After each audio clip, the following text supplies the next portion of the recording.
quand on se retrouve dans une certaine classe de la société. Mais je pense que ces personnes-là, justement, c'est parce qu'elles n'ont jamais ou n'ont jamais voulu être confrontées ou être en face du changement. Donc c'est des personnes qui sont nées par exemple à Saint-Malo, qui ne sont jamais sorties de Saint-Malo, donc qui n'ont pas vu beaucoup d'autres personnes que des franco-français ou encore des anglais.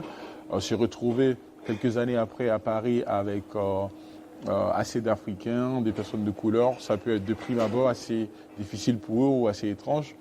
Mais pour les amis que j'ai connus, au fil du temps, ils ont compris que voilà, c'est la même éducation, c'est la même valeur, du respect, de toujours la vérité, du respect de l'autre, et puis de la famille aussi. J'ai fait un peu de foot au niveau, on va dire, middle professionnel, où la plupart en fait, des personnes qui étaient là étaient étonnées que moi je sois en master, parce que la plupart avaient fini en lycée pro, ils ont fait un BTS, ils n'envisageaient même pas continuer, même s'ils avaient la possibilité de le faire, continuer en école d'ingé. Ils trouvaient que être en master ou faire un doctorat, c'était vraiment réservé aux blancs. Ou, voilà quoi, ça m'avait vraiment choqué et ça continue de me choquer. Alors que tout mon entourage qui vraiment n'est pas né en France, mais qui arrive en France soit pour faire une classe préparatoire, au master ou après pour faire un doctorat, c'est des personnes qui ont un rapport aux études qui sont très très différents de ceux qui sont nés en France. En tout cas dans mon entourage. Donc ça m'a vraiment choqué parce que moi je suis né dans une famille où on ne jurait que par l'éducation, par s'éduquer, lire, apprendre de nouvelles choses, voyager quand on peut. Et j'arrive là, c'est des personnes qui se disent ok, je finis un bac pro, j'ai un travail qui me permet en fait de rouler assez tranquillement et je me contente de ça, j'ai pas besoin de plus. J'ai pas de ressenti, disons, immédiat de quelque chose de malaise. Il y a des choses que je vois qui parfois me mettent mal à l'aise. Pas directement, mais indirectement. C'est-à-dire la façon dont dont les Africains dans leur ensemble sont essentialisés, parfois par certains, je ne généralise pas, mais ça me met mal à l'aise. Par exemple, sur les questions des immigrés, sur les questions de certains comportements, entre guillemets. Ça me pose un souci.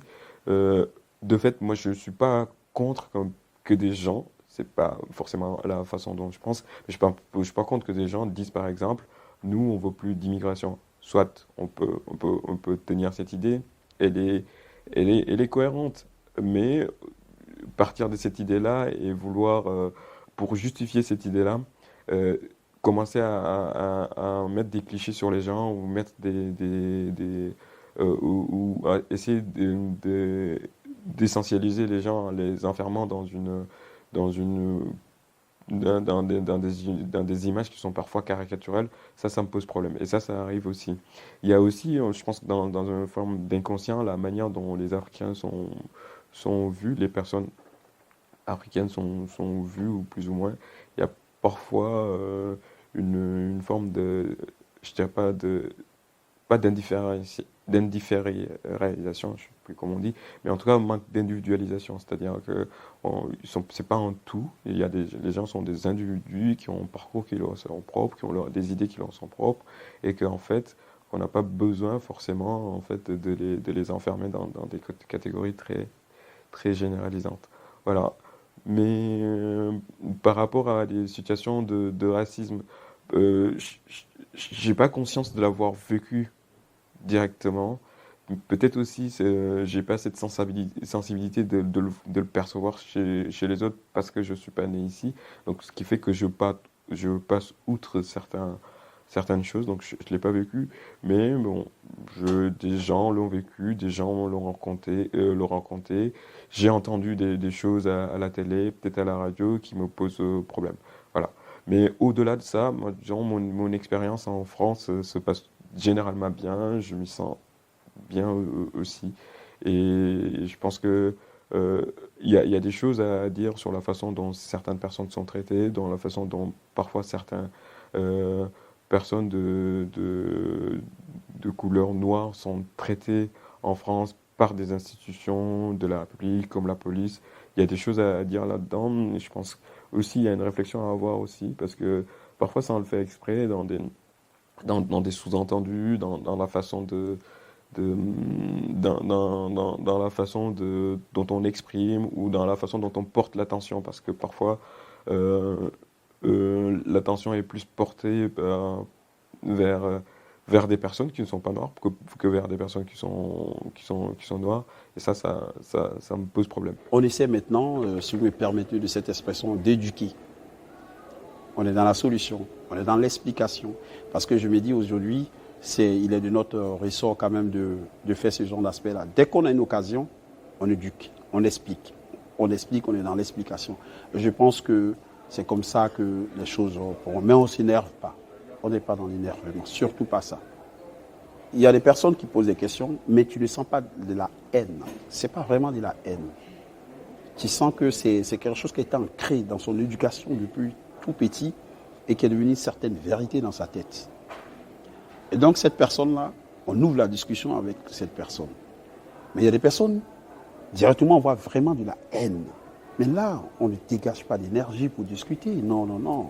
On passe à autre chose. Mohamed Sissouma, 39 ans, diplôme d'ingénieur et MBA en management maritime, ingénieur expert naval, franco-ivoirien.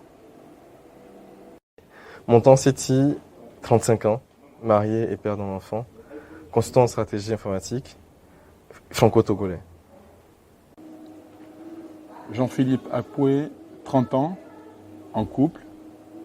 Je suis docteur en écologie quantitative, ce sont des mathématiques appliquées à l'environnement.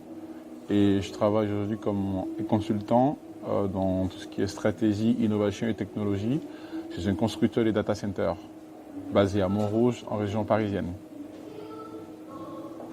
Et je suis ivoirien.